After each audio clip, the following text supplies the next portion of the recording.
speaker is Joni Kettunen.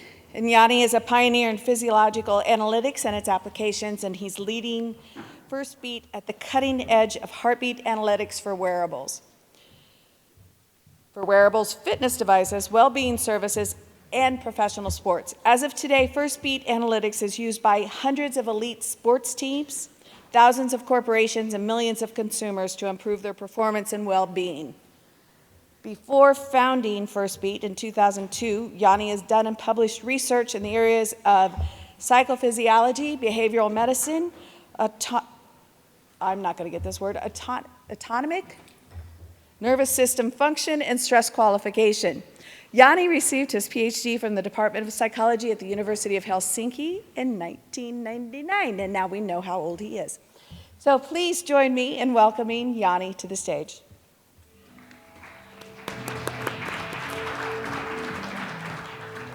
Thank you very much, Julie, for the nice introduction, and it's great to be here.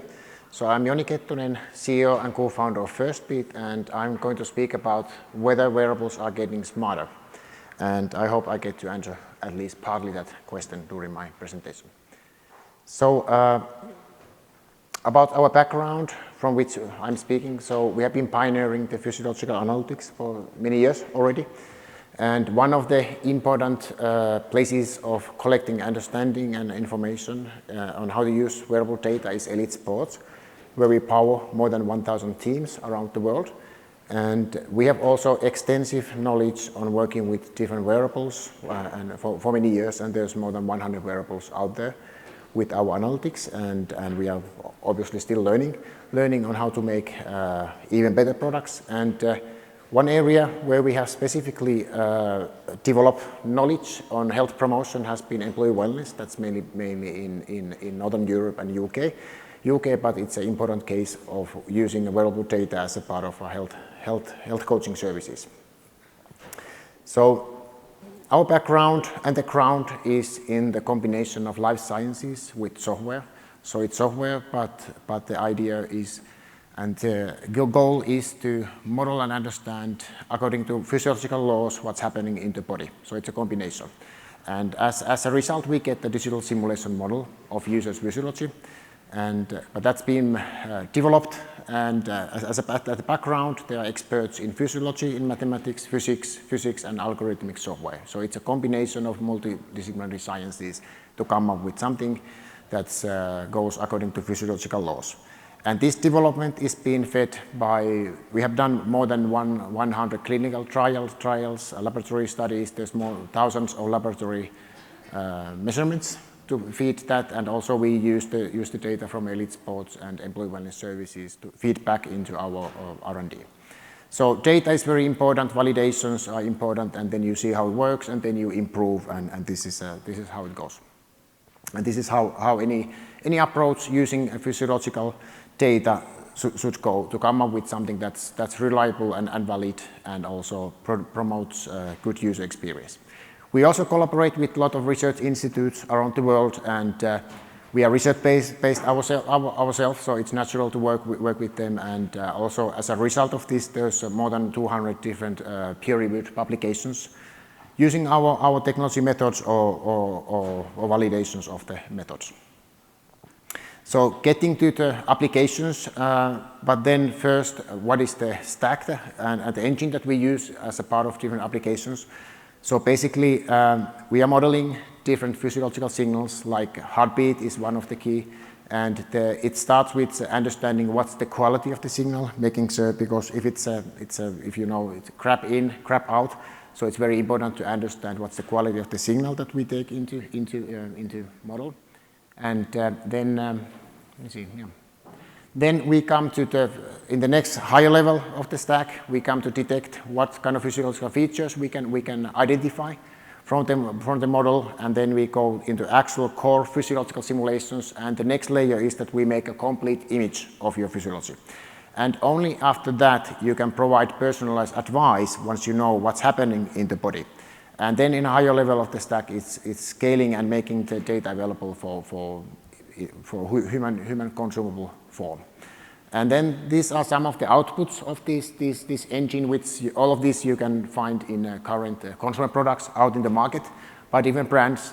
So relating to sleep, stress and recovery, health, performance, status, exercise, coaching, and fitness level. And so this is the core which we are applying. And if you look at the elite sports, so that's certainly one of the most competitive areas of applying wearable data. More and more of the teams are applying wearable data. And if you look at, for example, I don't know if any of you were looking last night's game, Knights against the Penguins, and Penguins won, but either way, both of them use us, so we would have been winning anyways. And so that's, how are they using the data? So they are using the data to understand the balance between load, stress, and recovery, and for each athlete, and the main use cases are injury prevention, athletic development, and game day optimization. But of course, in this use case, the athletes are sort of part of the machinery there, and the coaches use the data to make decisions on behalf of the athletes. But certainly there's more and more interest by athletes also using the data by themselves. So that's a good progress there. This is one of the recent products launched a few months ago by Garmin, and there's quite a lot of Firstbeat features inside of this, and a lot of this is exercise related, but there's also stress and body battery related, well-being related features. So this is where we are today, and there's a lot of analytics, and the analytics content is increasing in the products. And how we see the product, how we see the market is developing, where is the market taking us, or let's say we are taking the market. And of course, if we think of the consumer value being delivered by products, so obviously there's hardware involved, and the hardware is getting better and better, and it's the important ground for the products, but we see that the role of software is, in terms of delivering value, is getting higher and higher there. And if we think of analytics, for example, so many of the benefits of actually using wearable are being delivered by analytics. That means by software. So the role of software is basically increasing in the wearables as we go further, and as we go further into the future. And this also means that the products are getting much more beneficial for the consumers, and that's good news. And so if we look at purely from the analytics point of view, and there was very interesting discussion actually in the last panel discussion related to this. So how is an actual, what is the pathway towards creating more value in products? First, you need to have sensor data, obviously, and the better quality data is, the more dependent your analytics can be on that data. Then there's physiological analytics to make sense some parts of the data. And if we go into higher level, into value creation, then you make a complete picture of what's happening in the body, not just some features there or there, but making an actual complete picture of what's happening there. And you can provide personalized insights only when you know what's actually happening there in the body. And as we go further, providing personalized advice based on data, you cannot do that unless you know what's going on in the body. It's it's like throwing dice if you don't know what's happening in the body, and that's a totally different game. So using wearable data to provide value, you need to know what's happening in the body, of course, first, and only then you can come up with the personalized physiology data-based advice. And finally, which is the harder part, is providing a coaching and guidance towards a goal, and in many applications also there's a need for real human there as well, but also the consumer products can take more and more of this delivered. So understanding the whole is important to make the products more valuable, more useful, and there's in areas we work is exercise, stress, recovery, and sleep, and everything is relating to everything. So how you exercise may influence your sleep, how you sleep can influence how you should exercise, stress is interfering with everything, and recovery is important. So it's everything related. And all of this is related to obviously your quality of life, happiness, performance, health, and self-productivity. So getting the full picture is important to being able to provide more actionable, more personalized advice for people. And so if we think of one feature that was recently launched in one of the products, so recovery time. Recovery time indicates how long time you should recover from your last exercise or workout to be fully recovered. And so in hours, for example, and certainly this takes into account your past exercises, your fitness level, but it also takes into account your sleep, daily activities can increase the recovery demand as well as stress. So combining all this information to come up with a simple message for the consumer.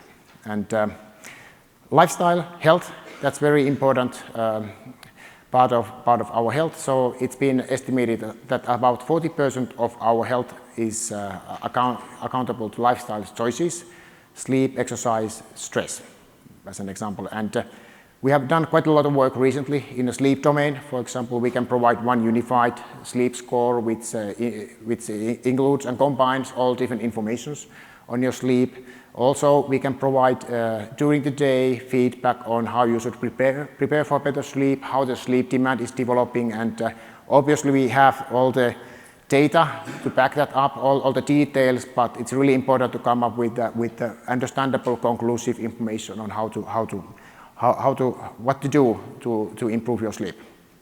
And combining all that, combining all the stress factors, all the sleep, all the physical activity, we have come up with this lifestyle score. This is actually something we have used in our employee wellness services for many years already, and it combines all these dimensions to come up with the one score which basically predicts your health outcomes of your lifestyle. And employee wellness services has been one area we have been using this, and in this area we partner with healthcare providers, and then the employee get to use this high accuracy device for heart rate variability recordings. They get feedback on their stress, recovery, sleep, exercise, and there's an actual health coaching also involved in this, so person to person. So this is not a consumer product per se, and the feedback has been excellent, and 97% of the employee would recommend the service on last year's ratings, and also the employers are benefiting from that as the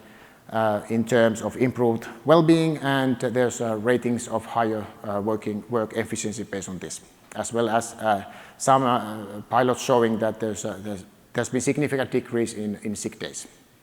So I believe, and I hope I have been able to show that the wearables are getting smarter, and we are finally getting to deliver the actual vision of wearables, the original vision, which is that the data, the measurements, the device, the services can really help us to gain better health and better performance. And we have only so far been able to deliver this much of the greater vision, and this means that the products are getting better and better every day. There's significant progress in the market, and this is great news for the consumers as there's more and more value being delivered. And for the original use case of the wearables really helping us to gain better health, in managing our health, and better lifestyle. And we at Firstbeat, we are here to help every individual to reach their health and performance potential with science-backed confidence, whether you are athlete, consumer, employee. So that's our mission, and we hope to work with the whole industry to make the world a better place. Thank you.